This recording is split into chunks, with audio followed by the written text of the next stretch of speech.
बिस्मिल्लाहिर्रहमानिर्रहीम। अस्सलाम वालेकुम स्टूडेंट। ई कैट का लेक्चर नंबर 27 के साथ मैं हाजिर हूँ।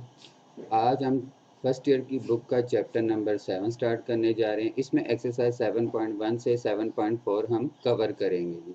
ठीक है जी, मोस्ट इम्पोर्टेंट ये चैप्टर है। इसमें सबसे पहले डेफिनेशन हमारे पास फैक्टोरियल की है। ठीक है जी, फैक्टोरियल क्या था? The product of first n natural number is called n factorial. ठीक है जी, जैसा कि हमारे पास फर्स्ट एमसीक्यू है कि the factorial of a positive integer N, ठीक है जी, is denoted by N factorial and defined as. तो इसको कैसे ओपन किया जाता था?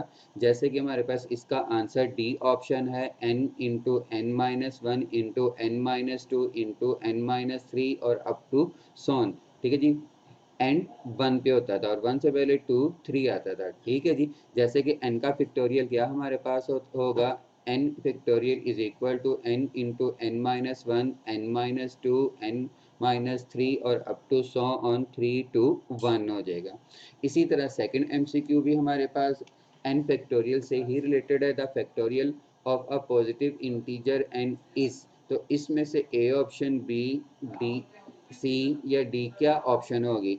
ठीक है जी, ए ऑप्शन में n into n factorial is equal to N into n plus one का फैक्टोरियल लिखा हुआ है, तो ये गलत है क्योंकि n into N minus one होना चाहिए था। इसी तरह बी ऑप्शन में N factorial is equal to N into n plus one into n plus two factorial, तो ये भी गलत है। सी ऑप्शन इसका करेक्ट आंसर है। जैसे कि n factorial is equal to n into N minus one into N minus two factorial. इसमें क्या स्पेशलिटी है कि फैक्टोरियल का साइन हम जहाँ पे मर्जी अप्लाई करना चाहें तो कर सकते हैं। मीन के जहाँ पे हम वैल्यू को स्टॉप कर देंगे तो साथ हम फैक्टोरियल का साइन लिख देंगे। इसी तरह थर्ड एमसीक्यू कि जीरो का फैक्टोरियल क्या होता है? जीरो का फैक्टोरियल क्या था? हाँ जी, वन हुआ करता था, ये आप लोगों को याद होगा। ठीक है जी, और याद रखना भी आप लोगों ने कि जीरो का फैक्टोरियल क्या होता है? वन होता है। इसी तरह एमसीक्यू नंबर 4 में फैक्टोरियल फॉर्म कंप्लीट करनी है, तो n plus two into n plus one into n is equal to, ये किसके इक्वल होगा? अब अगर हम देखें तो n के बाद क्या आएगा? n माइनस वन आएगा। तो आपने क्या करना है, n माइनस वन के साथ n माइनस वन के फैक्टोरियल के साथ मल्टीप्लाई और डिवाइड करना है। तो जब आप करेंगे तो आपके पास क्या आ जाएगा? ऊपर आ जाएगा जी n plus two into n plus one into n, तो साथ n माइनस वन का फैक्टोरियल और ओवर n माइनस वन का फैक्टोरियल होगा। और ये स्टार्ट कहाँ से हो रहा है? n प्लस टू से, तो ऊपर n प्लस टू का फैक्टोरियल और नीचे n माइनस वन का फैक्टोरियल आ जाएगा, जैसे कि बी ऑप्शन है।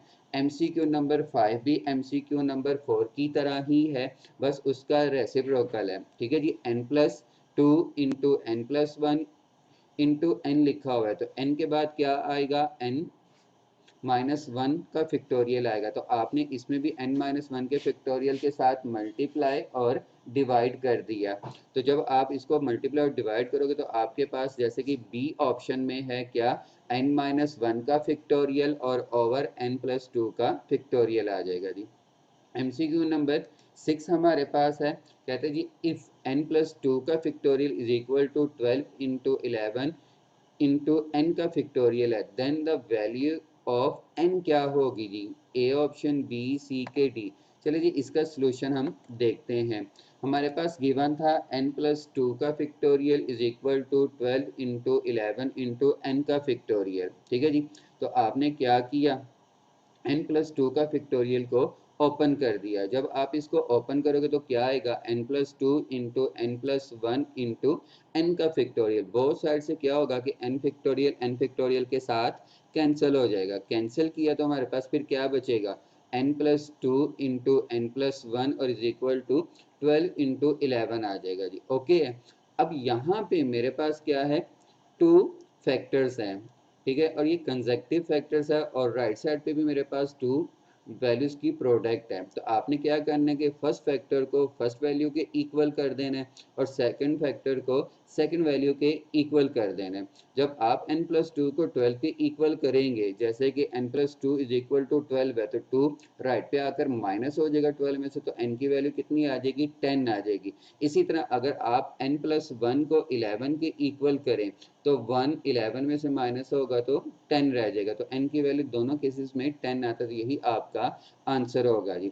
MCQ नंबर 7 हमारे पास है कि इफ 1/8 का फैक्टोरियल प्लस 1/7 का factorial is equal to 9 n/9 का फैक्टोरियल है, तो then the value of n क्या होगी। ठीक है जी, n की वैल्यू क्या होगी। चलिए जी, इसका भी सॉल्यूशन हम देखते हैं। हमारे पास दिया हुआ था 1/8 का फैक्टोरियल प्लस 1/7 का factorial is equal to n/9 का फैक्टोरियल।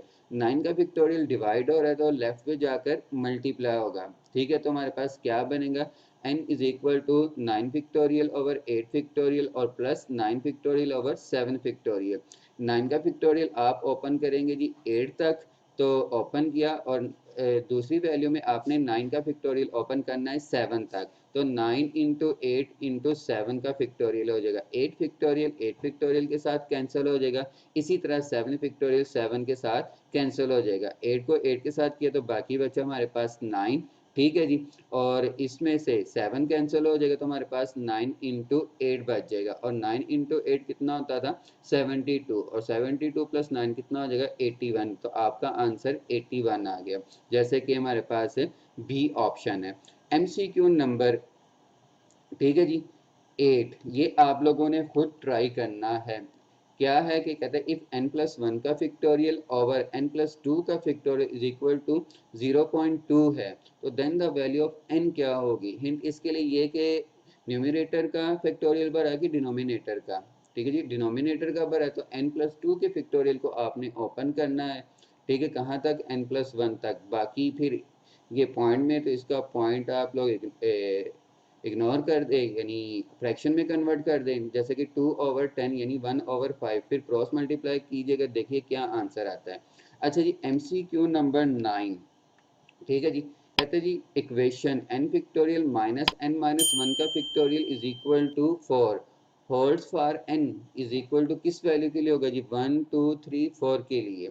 ठीक है, तो आपने इस क्वेश्चन में क्या करना है कि आपने बारी बारी n की वैल्यू को सपोज करना है। जैसे कि फर्स्ट वैल्यू मेरे पास एक में क्या है 1 है, जब आप इस एक्सप्रेशन में, ठीक है जी, n की जगह 1 पुट करते हो तो n 1 का फैक्टोरियल क्या हो जाएगा 1, और जबकि n माइनस 1 0, और 0 का फैक्टोरियल क्या होगा वो 1 हो जाएगा, तो 1 माइनस 1 0 हो गया, तो ये होल्ड नहीं करता। जब आप n2 पुट करोगे तो 2 का फैक्टोरियल कितना होगा, हाँ जी 2, और जब आप इधर पुट करोगे तो 2 माइनस 1, तो 1 बचेगा, 1 का फैक्टोरियल 1, तो 2 में से 1 माइनस करो तो ये भी ट्रू नहीं आ रहा। और जब आप 3 पुट करोगे, ठीक है जी, तो 3 का फैक्टोरियल कितना होता था, ठीक है जी 6 हुआ करता था, और जब आप इस एक्सप्रेशन में n की जगह 3 पुट करोगे तो 3 माइनस 1 2, और 2 का फैक्टोरियल 2, तो 6 में से जब आप 2 माइनस करोगे तो 4 आ जाएगा, तो ये C यानी n3 के लिए प्रूव हो रहा है, तो फिर n3 होगा आपका। इसी तरह MCQ नंबर 10 है जो कि आपने खुद ट्राई करना है। ओके, चलिए जी, अब नेक्स्ट जी इम्पोर्टेंट परमोटेशन की तरफ मूव करते हैं। परमोटेशन क्या है, अरेंजमेंट ऑफ नंबर्स है जी, या थिंग्स है। ठीक है जी, जैसे कि MCQ नंबर हमारे पास 11 है, कहते हैं जी N arrangement of finite number of object taken some or all at a time is called, तो इसको क्या कहते हैं, परमोटेशन कहा जाता है। इसी तरह MCQ नंबर 12 हमारे पास है, कहते हैं जी N different objects can be arrange taken all at a time, ठीक है जी, इन, तो उसको कितने वे में एक्सप्रेस किया जा सकता है। तो एन हमारे पास टोटल ऑब्जर्वेशन थी और सेलेक्ट हमने कितनी की है, एन ही की है, तो जब आप एन पी आर का फार्मूला अप्लाई करेंगे तो आपके पास आंसर एन फैक्टोरियल आ जाएगा। ठीक है जी, तो MCQ नंबर 13 हम अब करने जा रहे हैं। कहते हैं जी the letter of the word Lahore taken all at a time can be written in, अगर हम ये वर्ड जो है लाहौर इसकी अरेंजमेंट्स करें, ठीक है, तो इसकी कितनी पॉसिबिलिटीज होंगी। अब इसमें टोटल लेटर्स कितने हैं 6, और 6 के 6 ही यूज हो रहे हैं। ठीक है। तो टोटल अगर यूज हो तो उसके लिए हमारे पास फार्मूला था कि n का फैक्टोरियल, मीन यहाँ पे 6 है तो 6 का फैक्टोरियल, जिसका आंसर 720 आता है। अब जी नेक्स्ट इंपॉर्टेंट फार्मूला जी परमुटेशन का, कि NPR किसके इक्वल हुआ करता था। ठीक है जी, NPR किसके इक्वल हुआ करता था, तो ये n factorial over n minus r के फैक्टोरियल के इक्वल हुआ करता था। ठीक है ना, ये फार्मूला उम्मीद है याद है। और ये एक नोट है कि NPR को आप इस फॉर्म में भी लिख सकते हो। ठीक है जी, P N, R यानी ऑर्डर पेयर की फॉर्म में भी लिख सकते हो। MCQ नंबर 15 है जी। कहते हैं जी एन पी एन किसके इक्वल होगा, एन पी एन किसके इक्वल होगा। मेरे पास एन तो एन है मगर आर की जगह क्या आ गया, एन आ गया। ये फार्मूला था, इसमें अगर मैं वैल्यूज को पुट करूं तो N factorial over n minus r है, तो आर मेरे पास इस केस में कितना है, एन है। तो एन यहाँ पे पुट करूंगा तो एन माइनस एन कितना हो जाएगा, जीरो, और जीरो का फिक्टोरियल हमें पता है कितना होता है, वन। तो N factorial over one that is N factorial इसका आंसर होगा। ठीक है। नेक्स्ट एमसीक्यू जी मोस्ट इंपॉर्टेंट एमसीक्यू है, एमसीक्यू नंबर 16। कहते हैं जी if np2 is equal to 30 then n किसके इक्वल होगा। ठीक है जी, 4 के, 5 के, 6 के, या नन ऑफ दिस ऑप्शन है। ठीक है ना। चलिए जी सोल्यूशन इसका देखते हैं। NP2 दिया हुआ था हमें 30 के इक्वल, और NP2 पे हम फार्मूला अप्लाई करते हैं जो कि क्या था, n factorial over n minus r का फिक्टोरियल, और r की जगह हमारे पास कितना है, 2 है। तो क्या बना, n का फिक्टोरियल ओवर n माइनस 2 का फिक्टोरियल इज इक्वल टू 30।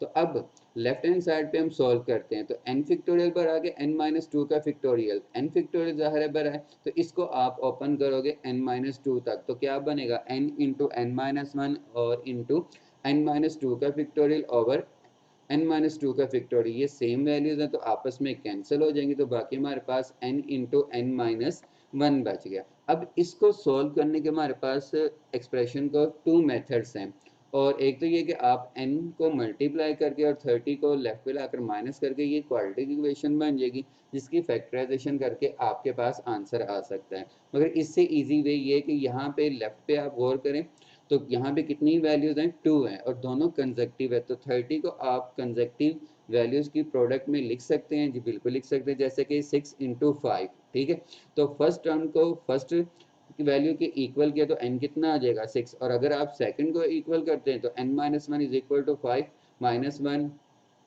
हाँ जी, आकर 5 में क्या होगा, प्लस हो जाएगा, तो तब भी 6 आंसर आ जाएगा। तो इसका आंसर कितना आता है, 6 आ जाएगा, जो कि कौन सी ऑप्शन आपके पास है, सी ऑप्शन है जी। अच्छा जी, MCQ नंबर 17।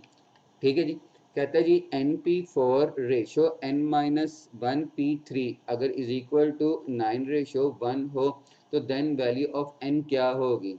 ठीक है जी, आपने क्या करना है, NP4 पे और n माइनस वन P3 पे फार्मूला अप्लाई करके सॉल्व करना है, तो आपके पास कोई ना कोई इसमें से वैल्यूज आ जाएगी, ये चेक कीजिएगा। MCQ नंबर 18 हमारे पास क्या है। ठीक है जी, कहता है अगर NPR ratio n minus one P R minus one हो, तो इसकी सिंपल फॉर्म क्या होगी। ठीक है जी, आपने इस पे भी NPR का फार्मूला लगाना है और इस पे भी अप्लाई करना है, सिंप्लीफाई करना है, और चेक कीजिए कि कौन सी रेशो इसमें आएगी। कोई मुश्किल काम नहीं है, ट्राई कीजिएगा। MCQ नंबर 19 हमारे पास है, क्या है, कहते हैं number of permutation of n objects, ठीक है, of which there are p like objects of one kind, q likes objects of second kind, and r, ठीक है जी, like objects of the third kind। यानी मेरे पास अब कुछ क्या होंगे, थिंग्स जो होंगी कुछ रिपीटेड होंगी। जब रिपीटेड केस में, जैसे कि यहाँ पे p क्वांटिटीज रिपीट हो रही हैं, q क्वांटिटी रिपीट हो रही हैं, r क्वांटिटीज रिपीट हो रही हैं, तो इस केस में परमुटेशन का जो फार्मूला होगा वो क्या होगा जी, n का फैक्टोरियल और डिवाइडेड बाय जो वैल्यूज रिपीट हो रही होंगी जितने, तो उनका फैक्टोरियल आ जाएगा। जैसे p रिपीट हो रहा था, p टाइम वैल्यूज रिपीट हो रही थी, तो p का factorial, q time values repeat हो रही थी तो q का factorial, r time values repeat हो रही थी, r टाइम r का फैक्टोरियल हो जाएगा। जैसे कि आप देखें जी MCQ नंबर 20। ठीक है जी, कहते हैं जी the number of the words that can be formed out of the letters of the word mathematics. ठीक है जी, मैथमेटिक्स ये एक वर्ड दिया हुआ है कि अगर इन्हीं लेटर्स को यूज़ करते हो और कितने मज़ीद नए वर्ड्स बना सकते हैं। तो उसके लिए क्या होगा जी, A option B C D दिया हुआ है। ठीक है जी, अब अगर हम गौर करें तो वर्ड मैथमेटिक्स में कितने लेटर्स हैं देखते हैं जी। ठीक है जी, गिवन वर्ड था हमारे पास मैथमेटिक्स, इसमें कितने लेटर्स हैं, टोटल 11 है।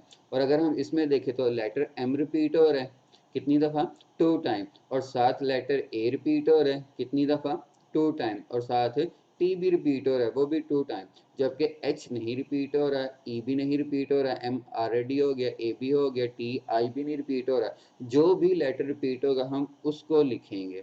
तो एम 2 टाइम, ए 2 टाइम और टी भी 2 टाइम था। तो फिर नंबर ऑफ परमुटेशन या नंबर ऑफ वर्ड्स क्या हो जाएगा, एन का फिक्टोरियल ओवर पी का फिक्टोरियल, क्यू का फिक्टोरियल और आर का फिक्टोरियल। एन कितना था 11 और डिवाइडेड बाय पी कितना था 2 था, क्यू कितना था जी 2, आर कितना था 2, इन सब का फिक्टोरियल। चूंकि उसने सिंप्लीफाई नहीं किया हुआ, यही हमारा आंसर हो गया। अब मजीद एमसीक्यू नंबर 21 जी, ये आपने खुद देखना है। The number of words that can B form out of the letters of the word, statistics ये वर्ड दिया हुआ है, इसकी कितनी परमुटेशन होगी। ठीक है जी, देख लीजिए टोटल इसमें कितने लेटर है और कौन कौन सा लेटर रिपीट हो रहा है। इसी तरह एमसीक्यू नंबर 22 जिसमें वर्ड हमें दिया हुआ है पाकिस्तान। ठीक है जी, इसमें देख लीजिएगा कि कितने टोटल लेटर्स हैं और कौन कौन सा लेटर रिपीट हो रहा है। फार्मूला आपके पास था, ठीक है जी, वो लगाएं और सॉल्व करें, देखिए क्या आंसर आता है। ये प्रैक्टिस के लिए आपके लिए। अच्छा जी, नेक्स्ट हमारे पास एक फार्मूला है, ठीक है जी, सर्कुलर परमुटेशन का। कहता है जी N person can be seated on a round table in. तो अगर कुछ पर्सन्स हैं वो टेबल के अराउंड सिटिंग कर रहे हैं तो उनकी अरेंजमेंट्स क्या होगी। तो उसके लिए फार्मूला था जी क्या, n-1 का फिक्टोरियल। तो इसको हम दूसरे वर्ड्स में भी एक्सप्लेन या कर सकते हैं। वो क्या है जी कि circular permutation of N living things, ठीक है जी, is given by, living things हो गया या कोई पर्सन हो गया तो उसके लिए जो परमुटेशन होगी उसके लिए क्या मेथड होगा, वो है जी n-1 का फिक्टोरियल होगा। ठीक है, जैसा हमारे पास एमसीक्यू नंबर 25 है, क्या है जी, 5 person can be seated around a table इन। ठीक है जी, कितने पर्सन है, 5 है, एन हमारे पास 5 हो गया। ठीक है जी, पर्सन की बात है, लिविंग थिंग्स की तो फार्मूला था हमारे पास n-1 का फिक्टोरियल, n कितना है 5। ठीक है जी, तो 5-1 दैट इज 4 और 4 का फिक्टोरियल कितना होगा 24, ये इसका आंसर आ गया। और इसी तरह अगर आपके पास नॉन लिविंग थिंग्स हो, ठीक है जी, नॉन लिविंग थिंग्स हो तो उसके लिए जो अरेंजमेंट है या परमुटेशन होगी उसके लिए क्या फार्मूला है, जैसे कि हमारे पास डी ऑप्शन है। ठीक है जी, रीड आउट करता हूँ 26, कहता है जी N keys can be arrange on a circular key ring in. ठीक है, तो उसका फार्मूला जी n-1 का फिक्टोरियल ओवर 2 का फिक्टोरियल। 2 का फिक्टोरियल 2 होता है, लिहाजा 2 फिक्टोरियल लिखने के बजाय 2 ही लिख दिया गया है। ठीक है जी, इसी तरह एमसीक्यू नंबर 27 जो कि 26 को यूं भी पूछ सकता है, कहते हैं circular permutation of n non living things is given by. ठीक है जी, नॉन लिविंग थिंग्स के लिए फार्मूला हमारे पास n-1 का फिक्टोरियल और डिवाइडेड बाय 2 होगा। जैसे कि जी एग्जांपल हमारे पास है, कहते एमसीक्यू नंबर 28 है, 4 keys can be arrange on a circular key ring इन। तो वो कितने वे में अरेंज किया जा सकता है, तो फार्मूला हमारे पास था n-1 का फिक्टोरियल ओवर 2, n कितना है 4, 4-1 3, 3 का फिक्टोरियल कितना होता था 6, 6 को जब आप 2 पे डिवाइड करोगे तो 3 आंसर आ जाएगा। अच्छा जी, अब बात करते हैं जी कम्बिनेशन की। परमुटेशन क्या था, अरेंजमेंट ऑफ थिंग्स था, कम्बिनेशन क्या है, सिलेक्शन ऑफ थिंग्स होता है। ठीक है जी, तो सबसे पहले जी कम्बिनेशन के लिए जो मेरे पास फार्मूला है वो क्या है, ठीक है, कहते हैं जी number of combination of N different objects taken R at a time is.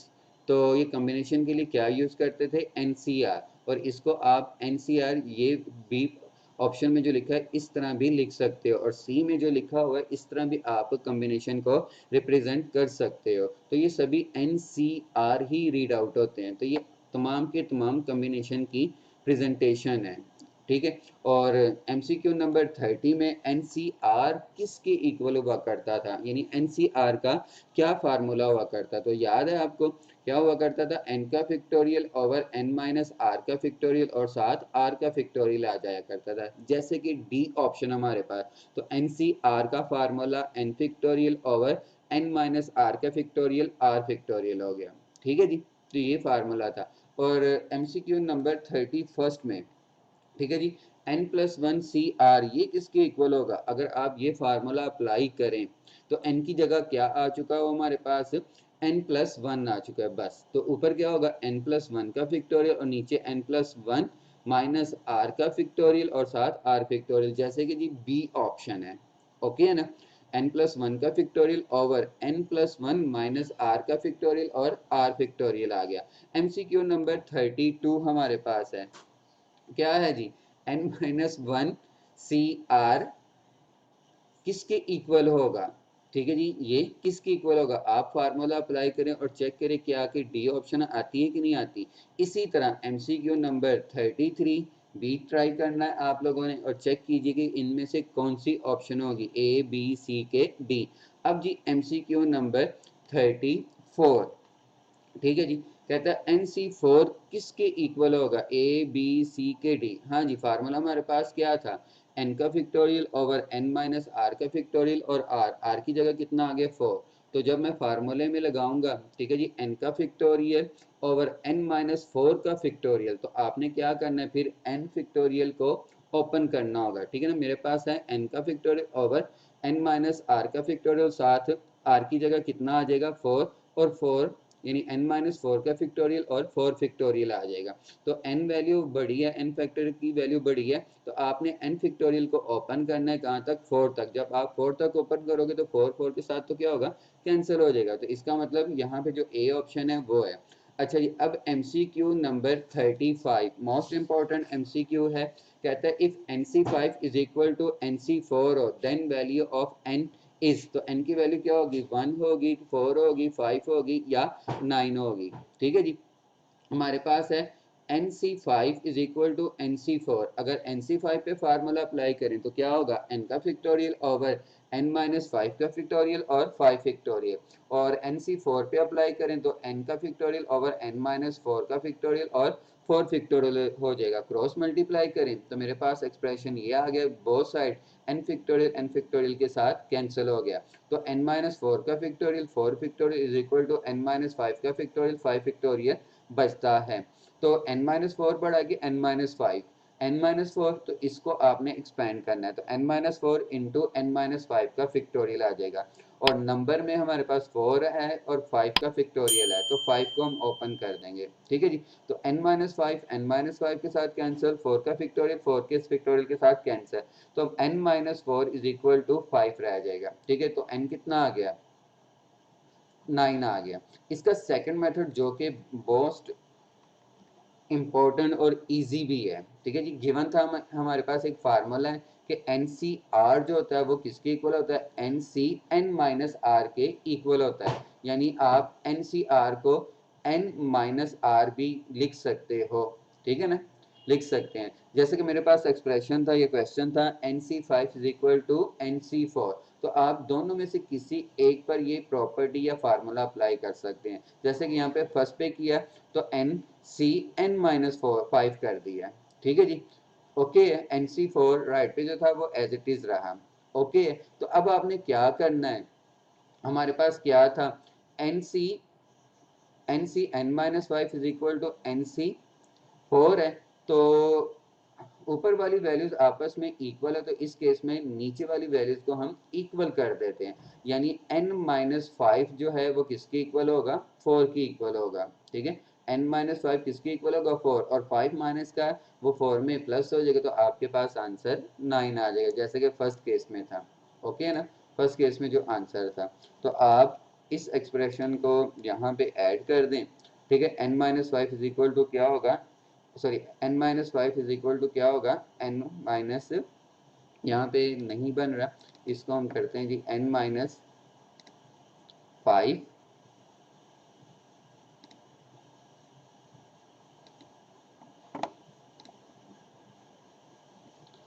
ठीक है, n minus five is equal to 4 किया, तो अगेन जी, तो n minus five is equal to 4, तो 5 इधर आकर प्लस हो जाएगा, तो आपके पास आंसर 9 आ जाएगा। ओके जी, अब इसी तरह यही फार्मूला या यही टेक्निक आप MCQ नंबर 36 पे अप्लाई करके चेक कीजिएगा कि n की वैल्यू क्या आएगी।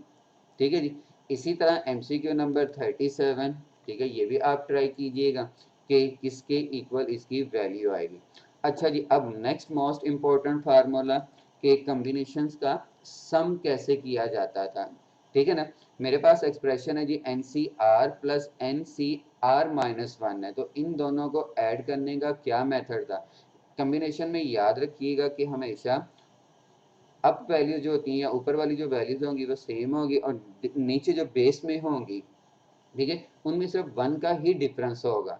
ठीक है, तो अगर ऐसा है तो ऊपर आपने क्या करना है, 1 ऐड कर देना और नीचे दोनों में से जो वैल्यू बड़ी होगी वो पुट कर देनी है। जैसे कि ऊपर n+1 और नीचे r आ जाएगा, यानी n+1 CR आ जाएगा। ओके, अब जैसे कि MCQ नंबर 39 कहता है जी 16C11 प्लस 16C10, ठीक है जी, ऊपर वैल्यू सेम है तो 1 ऐड कर देंगे तो कितना आ जाएगा, 16 में 1 ऐड करेंगे 17 आ जाएगा और नीचे दोनों में से कौन सी वैल्यू बड़ी है, 11, तो 11 आ जाएगा, यानी इसका आंसर 17C11 हो जाएगा। ओके जी, अब MCQ नंबर 40 ये आप खुद अप्लाई कीजिए, ट्राई कीजिएगा। इसी तरह MCQ नंबर 41 भी आप ट्राई कीजिएगा, तो इसका आंसर क्या आएगा।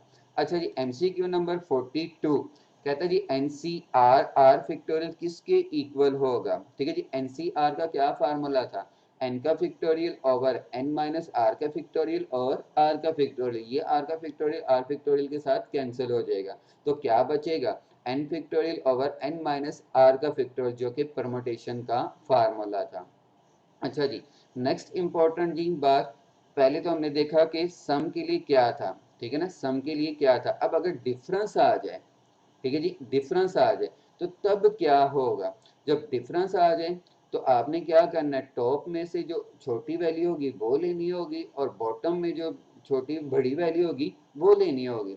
प्लस में क्या करते कि ऊपर ऐड कर देते और नीचे दोनों में से जो बड़ी होती थी वो लेते थे, मगर माइनस के केस में ऊपर जो छोटी वैल्यू होगी वो लेनी होगी और बेस में जो नीचे नीचे जो बड़ी वैल्यू होगी वो लेनी होगी। जैसे यहाँ पे ऊपर कौन सी छोटी वैल्यू है, n-1 और c नीचे कौन सी बड़ी है, r, तो n-1 CR आंसर आ जाएगा, जैसे कि डी ऑप्शन है। हाँ जी, MCQ नंबर 44 भी देखें, 13C9 माइनस 12C8 है, तो दोनों ऊपर कौन सी वैल्यू छोटी है, 12 आ जाएगा और नीचे दोनों में से कौन सी बड़ी वैल्यू है, 9, तो 9 आ जाएगा, तो इसका आंसर 12C9 हो जाएगा, जैसे कि डी ऑप्शन है। ओके हो गया जी। अब मजीद ये कहते हैं जी इफ MCQ नंबर 45 है, कहते हैं फॉर n पॉइंट्स, अगर मेरे पास प्लेन में n पॉइंट्स है तो उन पॉइंट्स को ज्वाइन करने से मेरे पास कितनी लाइन पॉसिबल होंगी, कितने डायगोनल पॉसिबल होंगे और कितनी ट्राइंगल पॉसिबल होंगी। ठीक है जी, कितनी ट्राइंगल पॉसिबल होंगी। तो इसके फार्मूले कुछ यूं है, कहते हैं जी if there are n points in a plane then total number of lines in a plane are, तो मेरे पास टोटल कितने पॉइंट्स हैं, n, और लाइन के लिए कम से कम कितने पॉइंट्स का होना चाहिए, 2 पॉइंट्स के लिए, तो r आपका 2 होगा, तो इस केस में जो फार्मूला बनता है NC2 होगा। ठीक है जी, NC2 होगा। और इसी तरह डायगोनल के लिए क्या था, ठीक है जी, if there are n points then the total number of diagonals are, तो डायगोनल के लिए भी हमारे पास कितने पॉइंट्स चाहिए होते थे, 2 चाहिए होते थे। ठीक है ना, डायगोनल भी चूंकि एक लाइन है, मगर इसका फार्मूला थोड़ा सा चेंज होगा कि क्या है कि NC2 माइनस 7 n, जितने पॉइंट्स होंगे उनको माइनस कर देंगे तो हमारे पास नंबर ऑफ डायगोनल्स आ जाएगा जी। और इसी तरह ठीक है जी, ट्राइंगल के लिए हमारे पास कितनी ट्राइंगल पॉसिबल होंगे, कहते हैं जी if there are n points in a plane then total number of triangles are, तो फिर ट्राइंगल्स कितनी पॉसिबल होंगी, तो ट्राइंगल्स के लिए कितने पॉइंट्स हमें चाहिए होती है, कितनी साइड्स चाहिए होती थी, 3, तो टोटल पॉइंट्स मेरे पास n है और r इसमें कितना होगा, 3, तो इसके लिए जो फार्मूला होगा जी वो NC3 होगा। ठीक है जी, प्रैक्टिस में आपकी वो जो टेक्स्ट बुक है फर्स्ट ईयर की उसमें काफ़ी क्वेश्चन थे, वो आप ट्राई कीजिएगा। ठीक है, इसी के साथ आज का लेक्चर ख़त्म होता है। ओके जी, अल्लाह हाफिज़।